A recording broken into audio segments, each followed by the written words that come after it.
apart from that Passover of Exodus, కాబట్టి మరి నిర్గమకాండంలో రాయబడినటువంటి ఆ యొక్క పస్కా మాత్రమే కాకుండా there were some other very significant Passovers maintained in the Bible. కాబట్టి దేవుని యొక్క వాక్యంలో మరి ఇతర ప్రదేశాల్లో కూడా ఆ పస్కా గురించి ఇతర విధాలు కూడా రాయబడింది.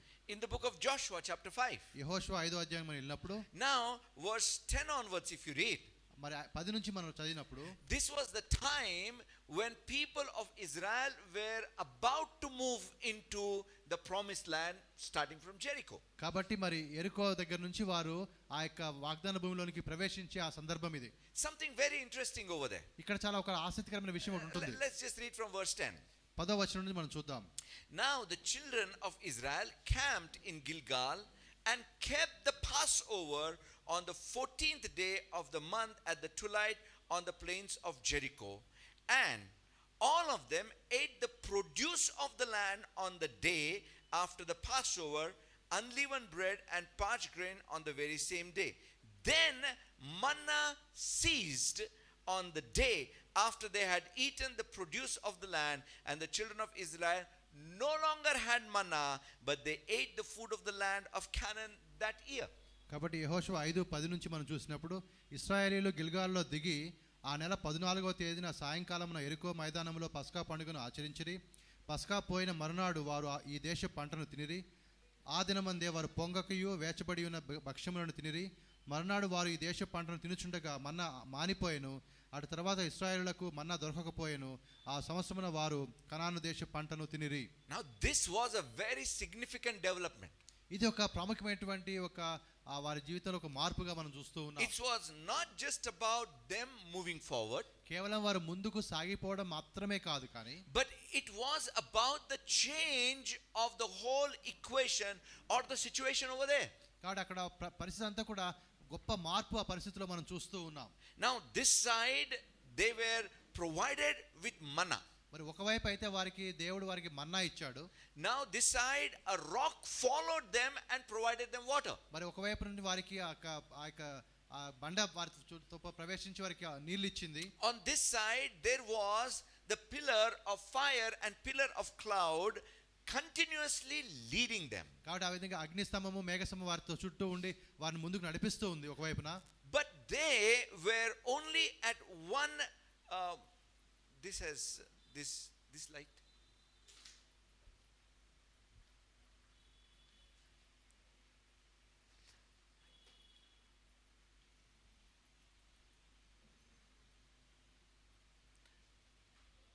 Okay, but they were at such a point.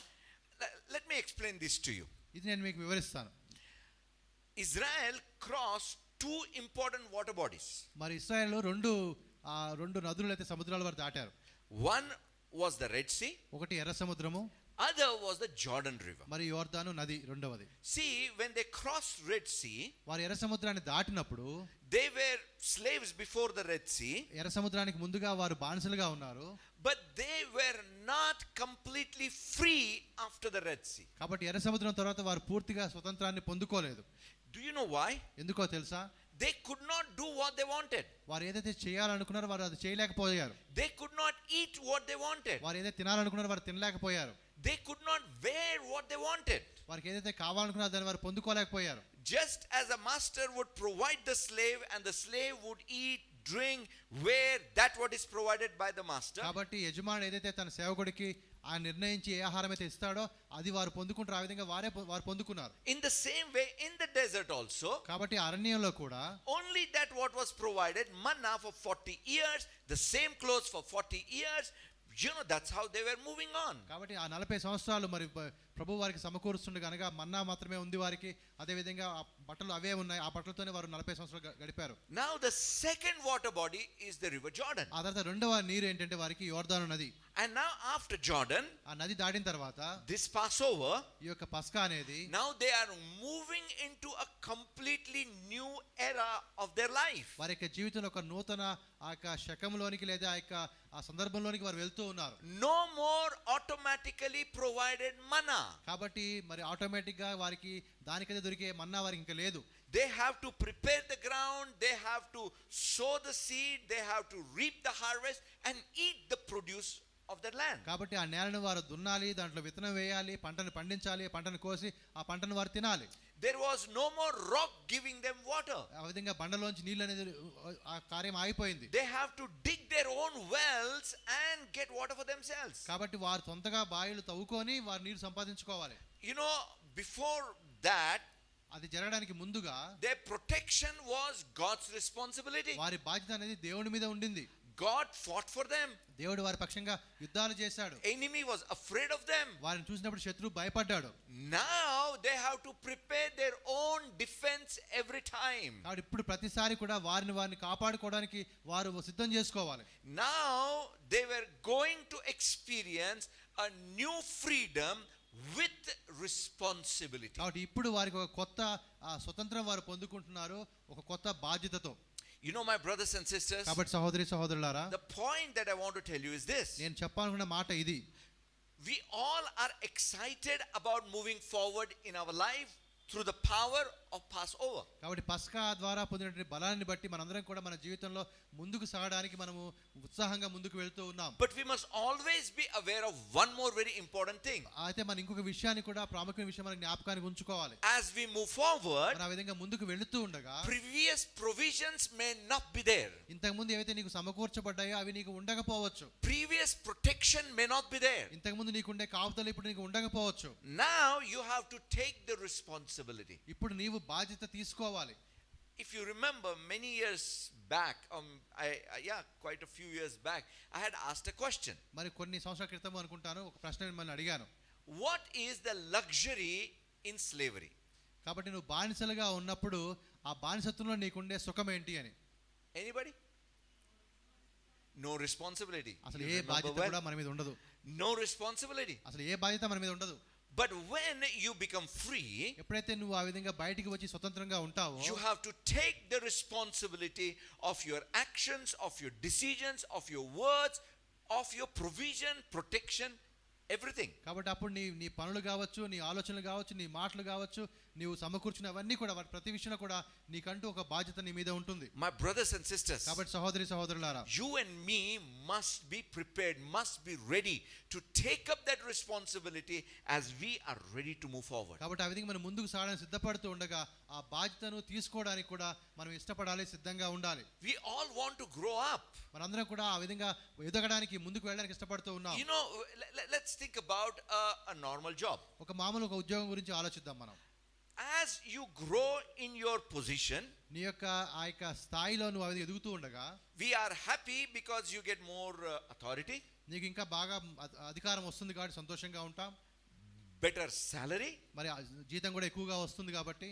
But remember one more important thing. ఇంకొక విషయం నువ్వు తెలుసుకోవాలి. The higher you go, నువ్వు ఆ విధంగా పైకి వెళుతూ ఉన్న కొలది you need to deal with greater problems. అక్కడ పెద్ద పెద్ద విషయాలు సమస్యలు నువ్వు తీర్చాల్సి వస్తుంది. You need to think for a moment, my brothers and కాబట్టి ఒక sisters. క్షణము ఆగి మనం ఆలోచించాలి. Are you mentally, emotionally ready to take it up?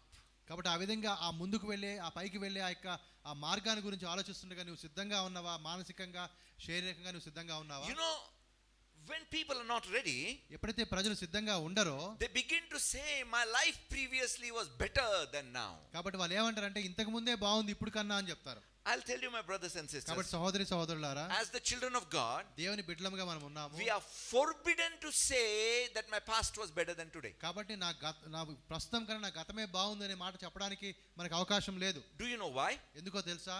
Because when you say that, you are telling God you have failed. కాబట్టి ఆ మాట నువ్వు అన్నప్పుడు దాని అర్థం ఏంటంటే దేవా నువ్వు ఓడిపోయావని చెప్తున్నావు. Am I right? అవునా కాదా? You know, my brothers and sisters, కాబట్టి సహోదరులారా, I believe I'm better today than yesterday. నా నమ్మకం ఏంటంటే నిన్నటితో పోలిస్తే ఈ రోజు నేను ఇంకా బాగున్నాను. I'm not where I am supposed to be, నేను ఎక్కడ ఉండాలో అక్కడ నేను లేకపోవచ్చు, but I'm not where I used to be. కానీ నేను ఎక్కడ ఇంతకుముందు ఉన్నానో అక్కడైతే ఇప్పుడు లేను. I'm getting better. నేను ఇంకా మంచిగా మారుతూ I ఉన్నాను, am moving forward. నేను ముందుకు కొనసాగుతూ ఉన్నాను. You know, when I say better, కాబట్టి నేను మంచిగా ఉన్నానని చెప్తూ ఉన్నప్పుడు that does not necessarily mean with all the comforts. అనగా నాకు అన్ని రకాల సౌకర్యాలు ఉన్నాయని కాదు. When I say better, నేను బాగున్నానంటే అర్థం ఏంటి? what I mean is better equipped to fulfill the purpose of God in my life. దేవుని యొక్క ఉద్దేశం నా జీవితం నెరవేర్చే విషయంలో నేను ఇప్పుడు ఇంకా బాగా ఉన్నాను, సిద్ధంగా ఉన్నానని అర్థం. You know, my brothers and sisters, కాబట్టి సహోదరులారా, I do believe and I am convinced about this. కాబట్టి నేను నమ్ముతూ ఉన్నాను, పూర్తిగా ఈ విషయంలో నాకు నమ్మకం ఉంది. All of us in our lives as individuals, family and church are going to be moving ahead. కాబట్టి మన వ్యక్తిగతంగా లేదా కుటుంబంగా లేదా సంఘంగా మనం చూస్తున్నప్పుడు మనందరం కూడా ముందుకు వెళ్ళే వారంగానే ఉన్నాం ఇప్పుడు. You know sometimes how the moving ahead is? ఈ విధంగా కలిసి ముందుకు వెళ్ళడం అంటే ఏ విధంగా ఉంటుందంటే, How many of you have ever traveled in Mumbai local trains? మరి ముంబై లోకల్ ట్రైన్లో మీలో ఎంతమంది ప్రయాణం చేశారు? 1 2 3 4. Okay, 5. For those who don't know, I will explain the situation. కాబట్టి ఎవరికైతే ఆ అనుభవం లేదో వారికి నేను చెప్తాను. The compartment is meant for 72 people. మరి 72 మంది ఒక బోగిలో ఉండొచ్చు.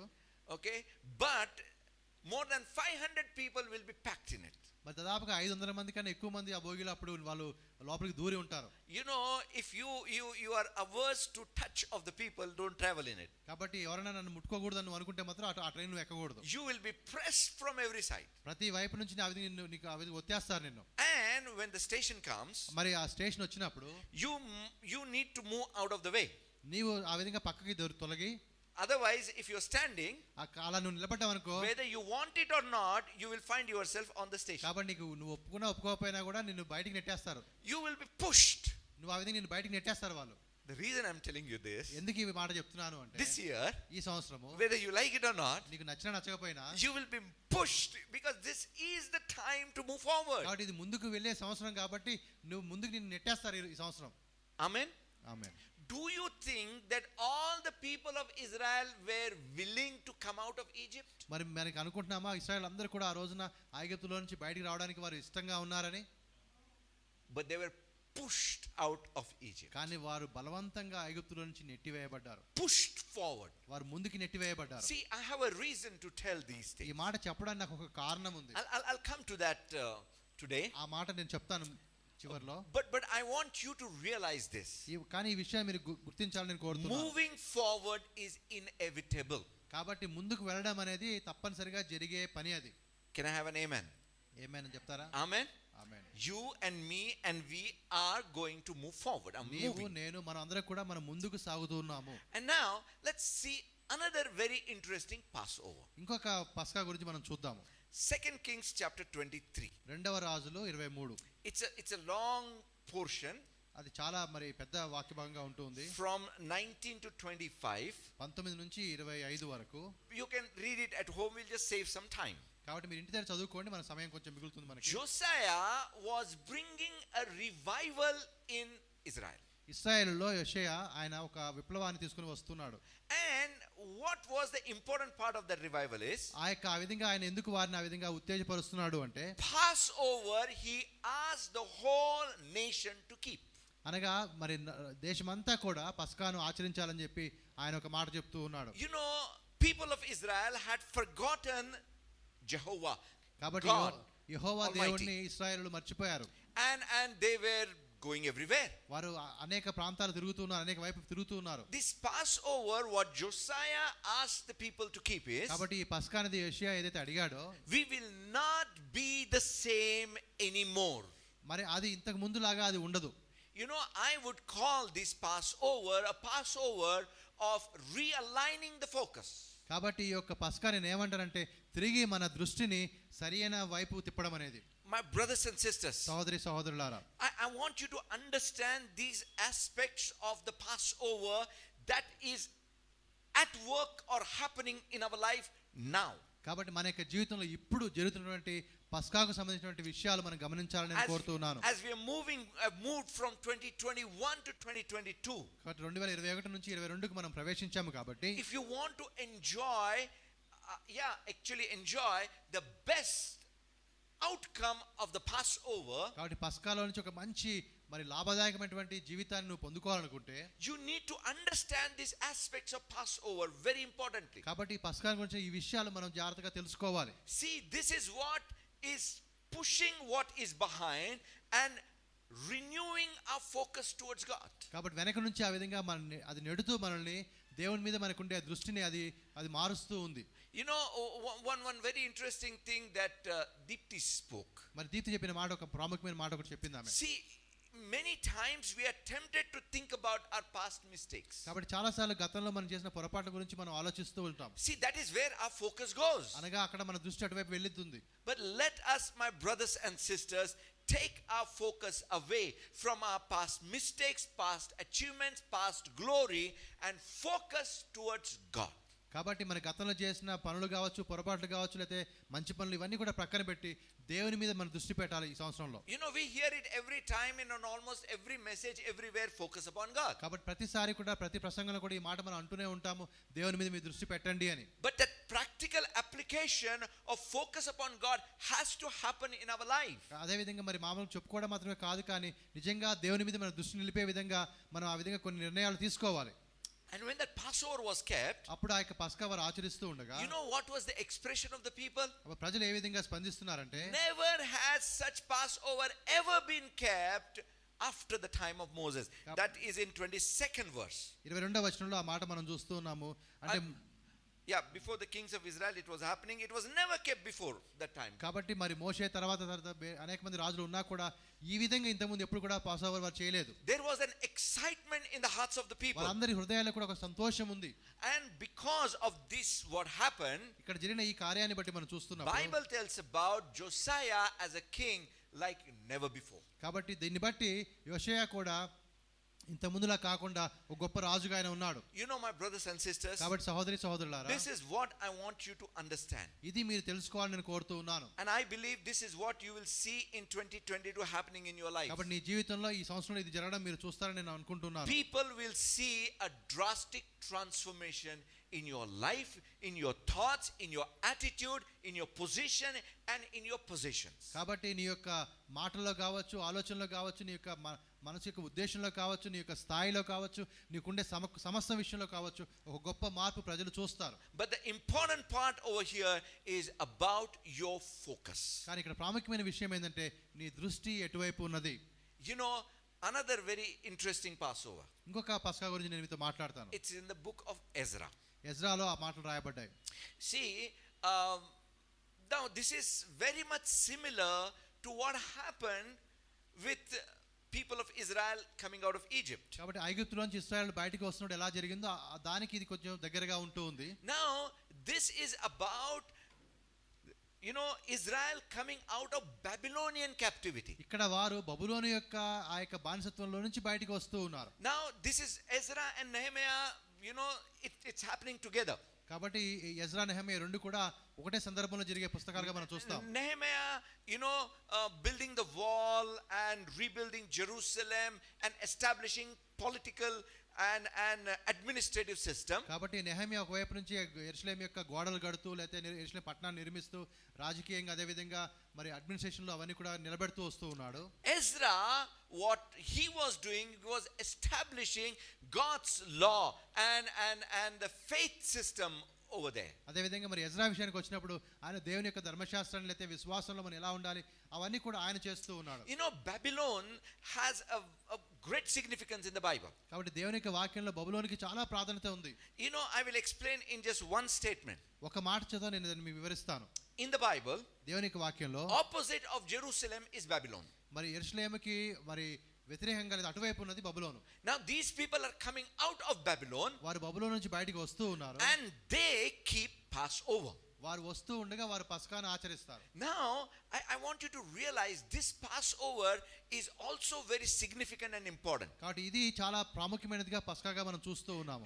It's from Ezra chapter 6 verses 19 to 22.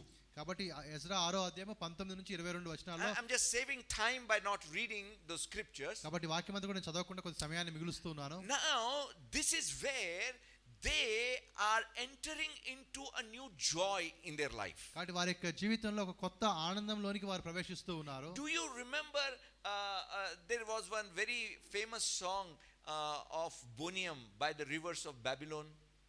ఆ పాట మీకు గుర్తుందా? బోనియం వారు by the reverse of Babylon అనే మాట. Okay, now that song is sung with a very happy tune.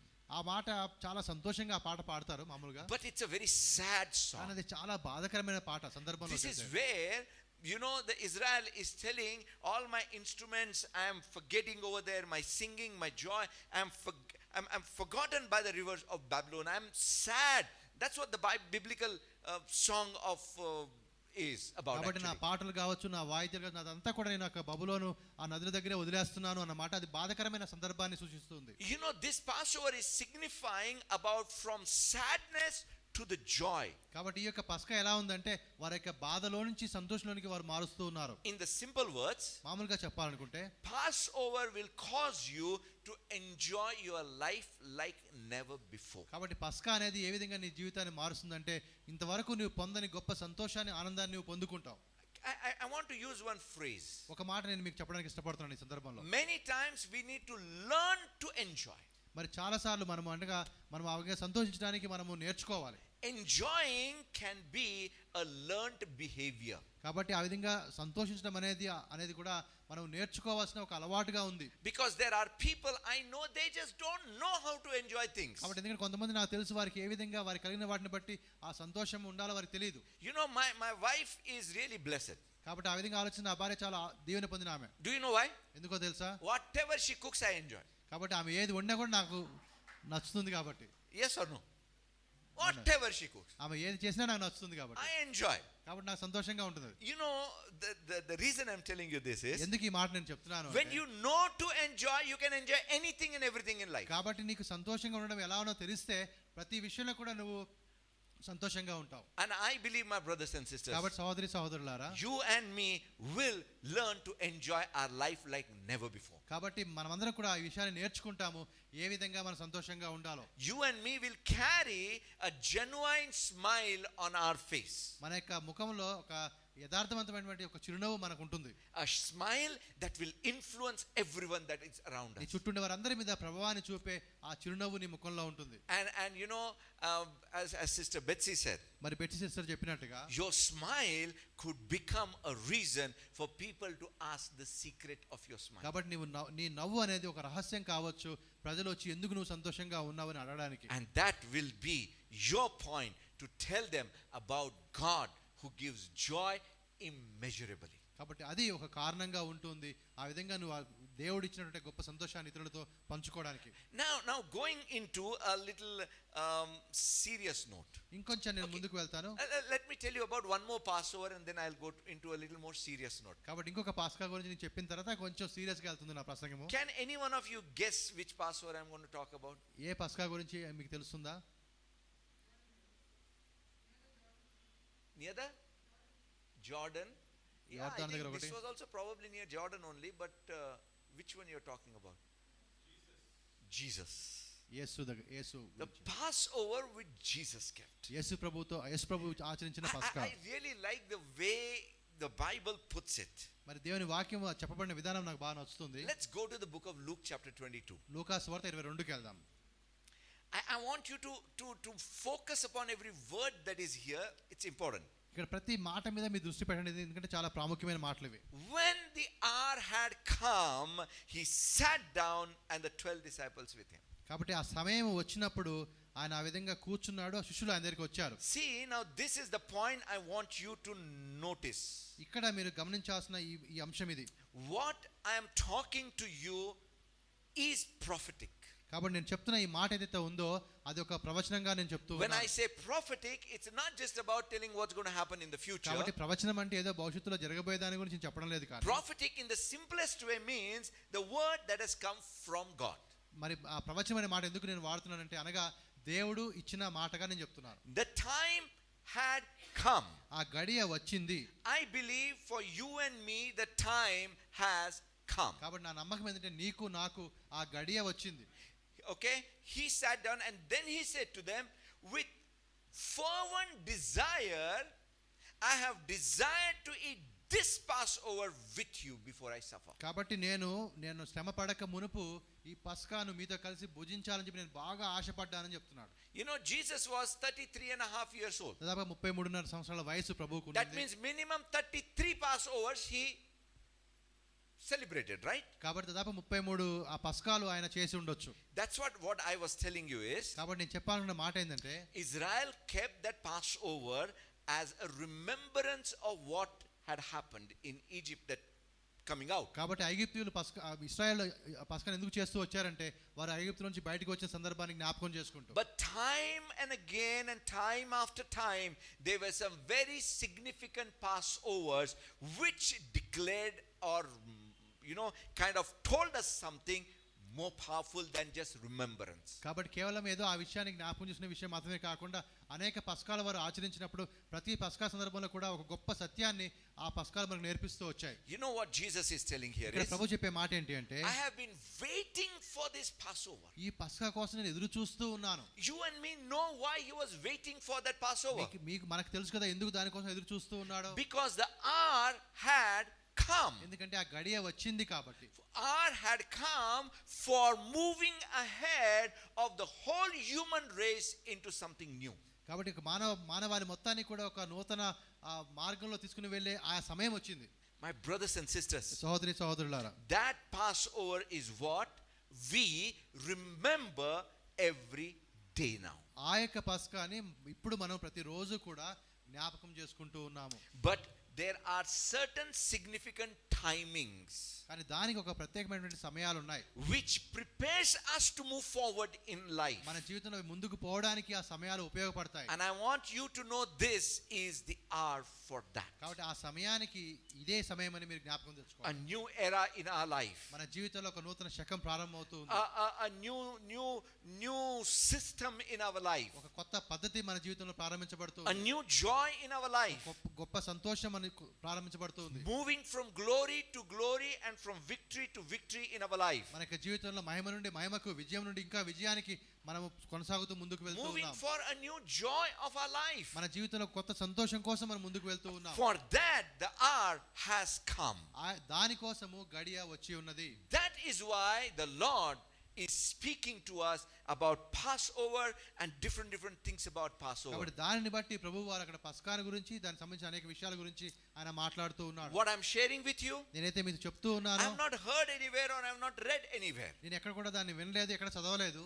I'm not telling this to tell you that I'm so great that I'm getting a new revelation. No. కొత్త ప్రత్యక్షత వచ్చిందని చెప్పుకోవడానికి, గొప్పగా చెప్పుకోవడం నేను చెప్పడం లేదు. కానీ But the reason I'm telling you is, ఎందుకు ఈ మాట చెప్తున్నాను, you may understand how important it is for all of us in life. కాబట్టి మనకి జీవితంలో ఇది ఎంత ప్రాముఖ్యమో ఆ విషయాన్ని మనం గ్రహించినట్టుగా ఈ మాట మీకు చెప్తూ ఉన్నాను. My brothers and sisters, సహోదరులారా, I assure you, by the time you are in December 2022 and you look back, you will wonder, oh my God, how far have I come? కాబట్టి మరి ఈ సంవత్సరం చివరిలో డిసెంబర్కి వచ్చే లోపల మీరు చూసుకున్నప్పుడు అప్పుడు ఎంత గొప్పగా అనుకుంటారంటే ఇంతవరకు నేను వచ్చానా అని అనుకుంటారు. Hallelujah. Hallelujah. And let's just go into that what I said as serious, right? కాబట్టి నేను ఇప్పుడు చెప్పాను కదా చాలా ఇది కొంచెం సీరియస్ గా ఉండే విషయం అని చెప్పి.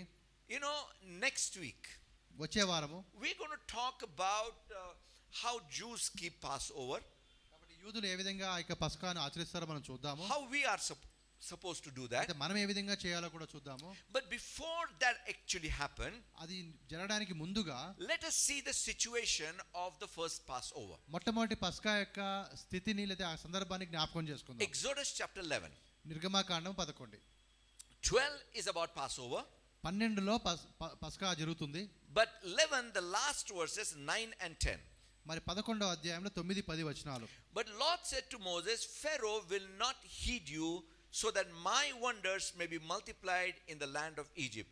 So Moses and Aaron did all the wonders before Pharaoh, and the Lord hardened Pharaoh's heart, and he did not let the children of Israel go out of the land.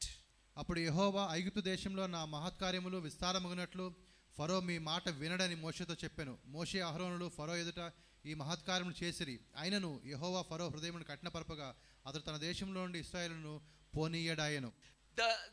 The point is this, my brothers and ఇక్కడ sisters. చెప్పేటువంటి మాట ఏంటి అంటే, Our past, our adversaries, our enemy is not going to simply let us go.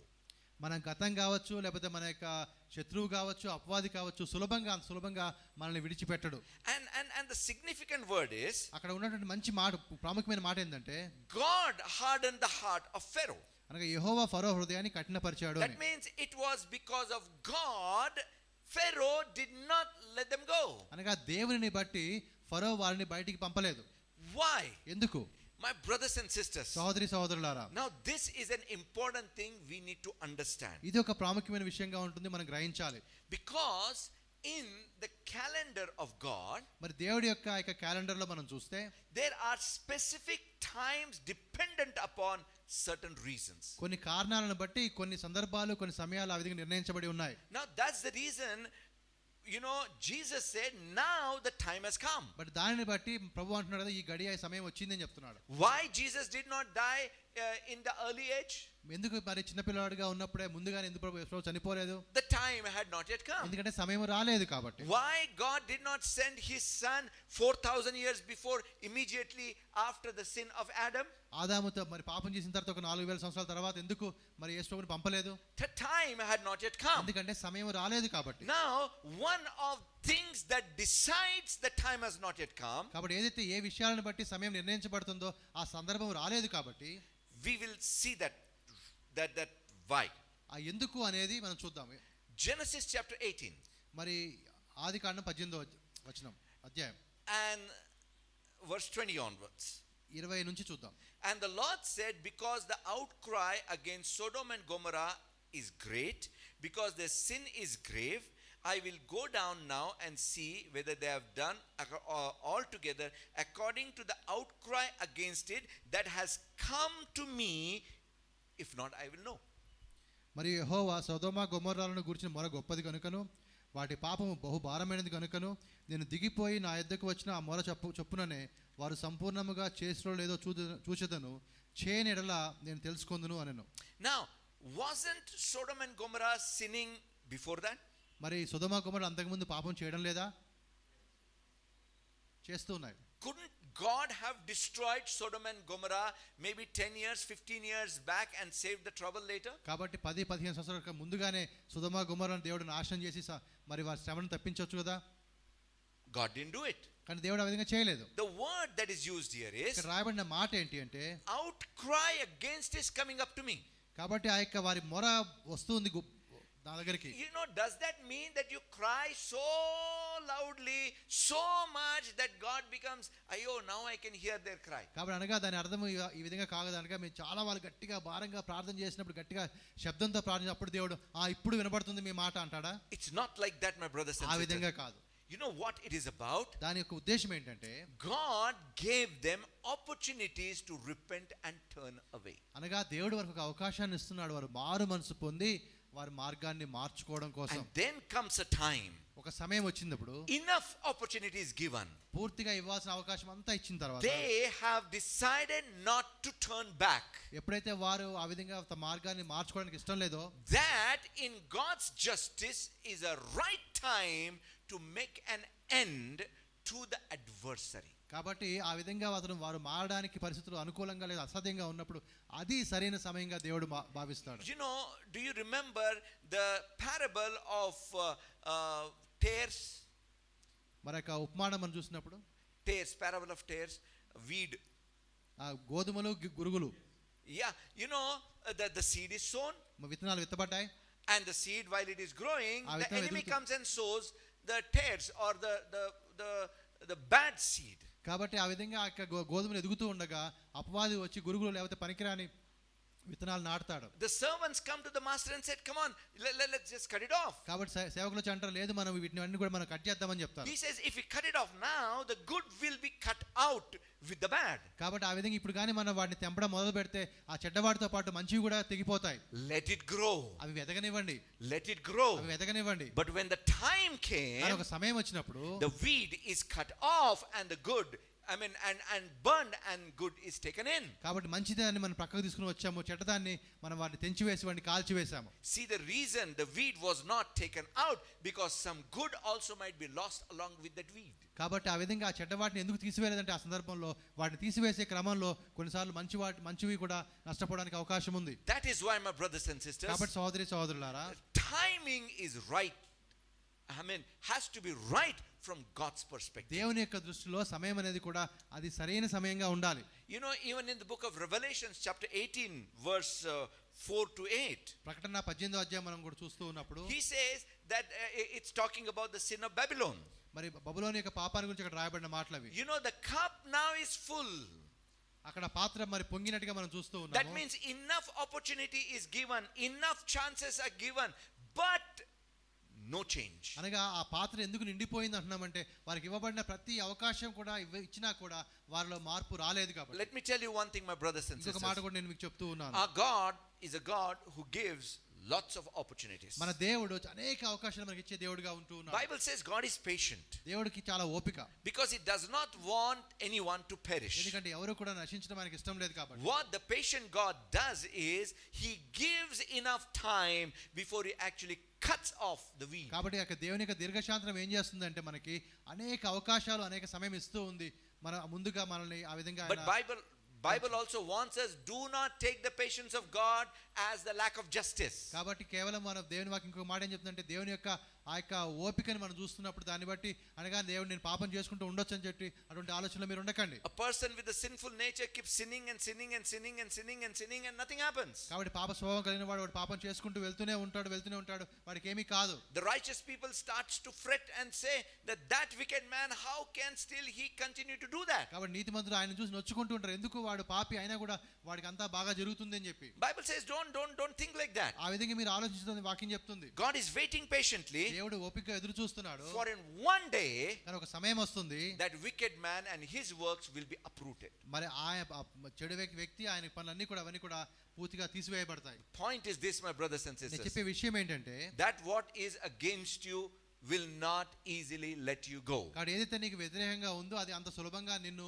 ముందుకు పోనివ్వదు. Many times we have prayed, we have fasted, we have done everything possible so that we can move ahead, but it has not happened. కాబట్టి చాలాసార్లు ప్రార్థన చేసాం, ఉపవాసం ఉన్నాం, ప్రయాసపడ్డాము, ముందుకు వెళ్దామని, కానీ ముందుకు వెళ్ళలేకపోయాం. But my point is this, కానీ ఈ రోజు నేను చెప్పే మాట ఏంటంటే now it's become too much even in the sight of God. దేవుని దృష్టిలో కూడా ఇప్పుడు చాలా ఇది ఎక్కువగా అయిపోయింది. Every bond will be broken, ప్రతి విధమైన బంధకం కూడా తెంచివేయబడుతుంది. and you as the children of God will move forward. మనము దేవుని పిల్లలముగా ముందుకు వెళ్తాము. You know, some more scriptures. కొన్ని వాక్యాలు నేను మీకు చూపెడతాను. Daniel chapter 9 దానియేలు 9 verse 1 onwards. మొదటి వచనం నుండి మనం చూస్తే This is also very important. ఇది కూడా చాలా ప్రాముఖ్యమైన మాటగా చూస్తూ ఉన్నాం. People of Israel were in Babylonian captivity. మరి ఇశ్రాయేలు బబులోనులో ఉంటూ ఉన్నారు బానిసత్వంలో. Jeremiah had already prophesied మరి ఇర్మియా ముందుగానే వారి గురించి చెప్పాడు ఆ మాట that ప్రవచనంగా. this is the time they will come out. మరి ఈ సమయంలో ఈ సందర్భంలో వారు బయటికి వస్తారు అని చెప్పి. Now here Daniel, let's just read verse 2 especially. మరి రెండవ వచనం మనం చూద్దాం. In the first year of his reign, I, Daniel, understood by the books the number of years specified by the word of the Lord through Jeremiah the prophet, that he would accomplish 70 years in the desolation of Jerusalem. అతని ఏలుబడిలో మొదటి సంవత్సరం ముందు దానియేలును నేను యెహోవా తన ప్రవక్తకి ఇర్మియాకు సెలవిచ్చి తెలియజేసినట్లు యెరూషలేము పాడుగా ఉండవలసిన 70 సంవత్సరములు సంపూర్తి అవుచున్నవని గ్రంథముల వలన గ్రహించి తిని. Jeremiah had prophesied and Daniel realized this is the time of fulfillment. కాబట్టి ఇర్మియా ప్రవచించాడు, దానియేలుకు గ్రహించాడు ఇది దేవుని యొక్క సమయము అని. Luke chapter 9 లూకాసు వార్త 9 verse 51. 51. Now this is again very very important. ఇది చాలా ప్రాముఖ్యమైన వాక్యంగా Now ఉంటుంది. it came to pass when the time had come for him, that is Jesus, to be received up, that he steadfastly set his face to go to Jerusalem. ఆయన పరలోకముకు చేర్చుకొనబడు దినములు సంపూర్ణమవుతున్నప్పుడు ఆయన యెరూషలేమునకు వెళ్ళుటకు మనసును స్థిరపరచుకొని.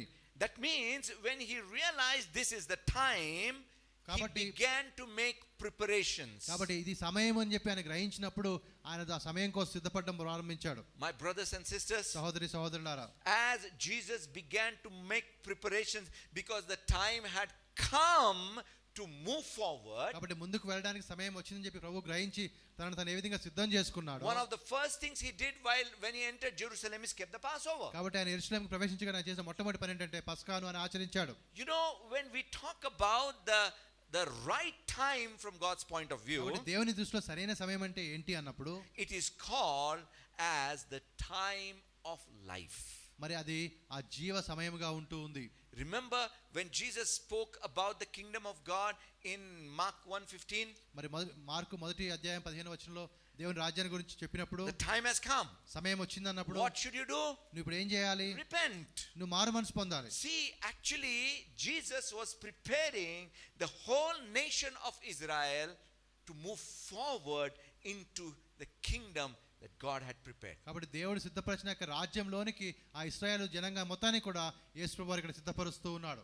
My brothers and sisters, సహోదరి సహోదరులారా, all that moving forward is revolving around Passover. కాబట్టి ఆ యొక్క ముందుకు వెళ్ళేదంతా కూడా ఆ పస్కా చుట్టూ అది ఉంటున్నట్టుగా మనం చూస్తూ ఉన్నాం. And I'll tell you one very interesting thing. ఇంకొక ఆసక్తికరమైన విషయం నేను మీకు చెప్తాను. You know, Passover is basically about eating.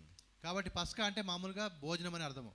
You know, the celebration is not complete unless you eat. కాబట్టి ఆ యొక్క పండుగ అయితే సంబరం అంతా కూడా ముగిసిపోదు భోజనం చేయకుండా. Amen. Amen. You know, next week మరి వచ్చే వారం we're going to have the Lord's table once again. మరి ఒకసారి మళ్ళీ మనం ప్రభు యొక్క బలిని ఆచరిద్దాం. You know what I want you to understand is this. ఈ మాట మీరు గ్రహించాలని నేను కోరుతూ ఉన్నాను. See, when we take part in the bread and the cup, ఆ విధంగా మన యొక్క పాత్రలో చేయి వేసినప్పుడు రొట్టెను ద్రాక్షరసాన్ని some తీసుకున్నప్పుడు people are so religiously, you know, they do it and that's fine, that's okay. ఏదో కొంతమంది అంటే మత సంబంధంగా ఏదో దాన్ని జాగ్రత్తగా చూసుకుంటుంటారో But పర్వాలేదు. we must realize it's something very, very powerful. మనం తెలుసుకోవాల్సిన విషయం ఏంటంటే అది చాలా ఒక శక్తివంతమైంది అని. It declares what Bible calls it as the time of life. కాబట్టి దేవుడి వాక్యం చెప్పినట్టంటే ఆ సమయం వచ్చిందని చెప్తుంది ఆ వాక్యము. ఆ మాటను ఈ విషయం చెప్తుంది. God had promised Abraham and Sarah a son long back. కాబట్టి అబ్రహాముకు సారాకు దేవుడు ముందుగానే చాలా కాలం క్రితమే ఒక కుమారుని గురించి వాగ్దానం చేశాడు. But they didn't have. కానీ వారికి ఆ కుమారుడు కలగలేదు. But when the time had come near, కానీ సమయం దగ్గరికి వచ్చినప్పుడు God visits them. దేవుడు వారిని దర్శించాడు. And God says, దేవుడు చెప్పిన మాట ఏంటంటే when the time of life comes, అనగా ఆ సమయం వచ్చినప్పుడు or according to the time of life, లేకపోతే ఆ జీవించడానికి జీవానికి సంబంధించిన సమయం వచ్చినప్పుడు, that means God ordained time. అనగా దేవుడు నిర్ణయించిన సమయం వచ్చినప్పుడు. And my brothers and sisters, సోదరి సహోదరులారా, I believe this is the God ordained time for us to move forward. కాబట్టి మనం ముందుకు వెళ్ళడానికి దేవుడు నిర్ణయించిన సమయం ఇది అని నేను నమ్ముతున్నాను. You know, I will be talking, I will continue to talk about Passover. నేను దీని గురించి మాట్లాడుతుంటాను, పస్కా గురించి. But that's not enough. అది సరిపోదు. You have your Bible. మీ చేతిలో వాక్యం ఉంది కదా. All of us have the Holy Spirit God. దేవుని యొక్క పరిశుద్ధాత్మ మీ అందరిలో కూడా ఉన్నాడు కాబట్టి Meditate. మీరు ధ్యానించండి. Meditate on Passover. పస్కా గురించి మీరు ధ్యానించండి. And I assure you, my brothers and sisters, ఒక మాట ఖచ్చితంగా మీకు చెప్తూ ఉన్నాను. whether you walk forward or not, you will find yourself pushed forward. కాబట్టి నువ్వు ముందుకు వెళ్ళినా వెళ్ళకపోయినా కూడా వెనక నుంచి నువ్వు నెట్టబడ్డమైతే నువ్వు చూస్తావు. Hallelujah. Hallelujah. God bless you. దేవుడు మిమ్మల్ని దీవించును గాక. Let us pray. ప్రార్థన చేసుకుందాం. Father, we thank you, Lord, for this ordinance of Passover. తండ్రి పస్కా యొక్క ఆచరణని మీరు మాకు ఇచ్చినందుకు మీకు వందనాలు చెల్లిస్తూ As ఉన్నాం. we are meditating upon it, దాని గురించి మేము ధ్యానిస్తూ ఉండగా prepare us to move forward according to your will. మీ చిత్తానుసారంగా మేము ముందుకు వెళ్ళడానికి మీరు మమ్మల్ని సిద్ధం చేయండి. We believe this is the time of life. ఇది ఒక సమయం, మంచి సమయం మేము కోరుతూ నమ్ముతున్నాం. We believe you're preparing us and prepared us, O Lord, thus far. ఇప్పటివరకు మీరు మమ్మల్ని సిద్ధపరిచారు, ఇక్కడ నుంచి కూడా మీరు సిద్ధపరుస్తూ ఉన్నారు. Help us to understand your ways మీ మార్గాలను తెలుసుకోవడానికి సహాయం చేయండి. and move forward. అందులో మేము ముందుకు వెళ్ళడానికి సహాయం చేయండి. In Jesus' name we pray. యేసు నామములో ప్రార్థిస్తున్నాము. Amen.